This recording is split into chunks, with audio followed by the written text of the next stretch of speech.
And ladies and gentlemen, this next competitor arrives as the #4 ranked player in the world.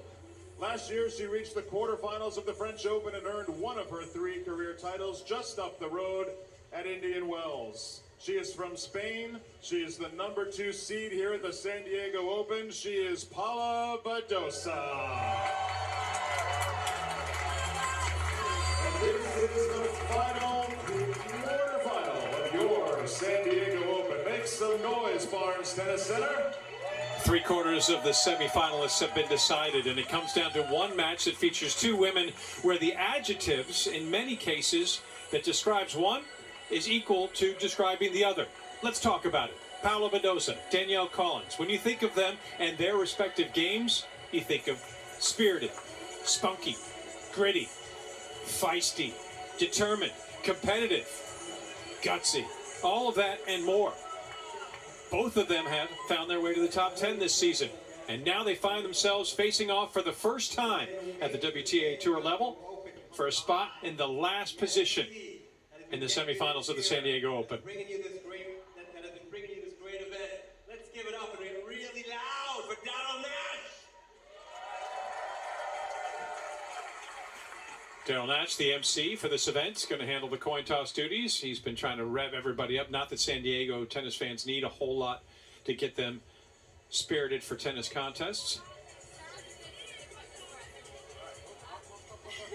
We're gonna have a picture after the meeting. Ladies, we have seen conditions. The clocks are in the corners, and for the towels, Danielle, you're gonna have the yellow one, and you're gonna have the blue one. Do you have any questions? No? Heads or tails? Heads. Heads. I'll start first. Sir? Yes, sir. Picture? Picture. Most important part. All smiles before they head to the serious business of trying to contest who will move through to face Donna Vekic in the semifinals. What a run it's been for the Croatian qualifier. We'll talk a little bit about her later, but it's important now to focus on the 2 women that are before you. Hello and welcome, and as many of the locals would say, bienvenidos, tennis fan, as we welcome you to San Diego Open's final quarterfinal match. Kevin Skinner, Jill Kravis. Jill, this is an interesting contest to say the least. They've never faced each other hard. She brings a lot of power herself, but a lot of times in these matchups it's on Collins' racket, just because when she gets that first strike on the ball, she really gets her opponent on the run. But here she is. She has been inside the top 10 this season. She is Danielle Collins, the 28-year-old who had a terrific run at the collegiate levels. 3 minutes.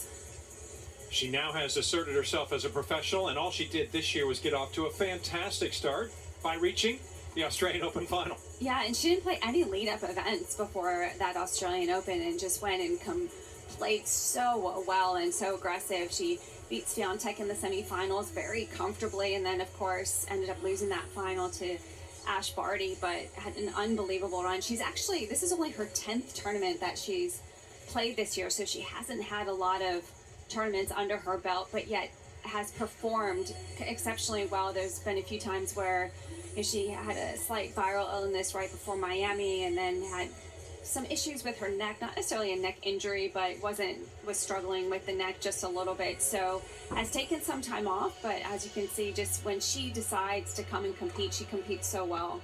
Yeah, and she'll have to bring all of that and more against Paula Badosa. It was 12 months ago that she ran to the biggest title of the 3 that she's earned already, winning in the, suspended and then reimagined Indian Wells tournament.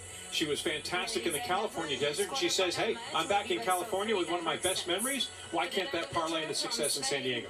Yeah, that was a great run that she had in Indian Wells, and did well in this March as well, getting to the semifinals of Indian Wells once again. Loves those conditions. Those courts are a little bit slower than the ones here in San Diego, but she adjusts so well to the different services because she moves so well. She's got great balance on the court, so she's just overall very solid player.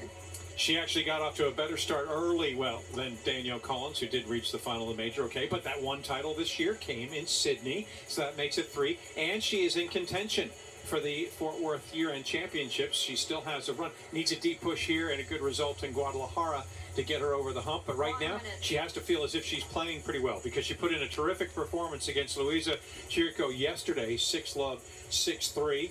That was her only match in her debut here in San Diego as they meet for a first time. This is the third meeting for Collins, though, here, as she went up against 7-seed Caroline Garcia to start, won that in straight sets, and then beat Martina Trevisan 6-2, 6-4. In the chair is, of course, the Polish chair umpire, Radwan Cho. And we look forward to hearing from her, although not too often. We hope that she's just able to sit and enjoy the match, not have to impose herself too much. But what are your thoughts on this as it comes down to it? I used all those adjectives, the feisty, the competitive, but this is going to be an intriguing encounter between two really competitive women.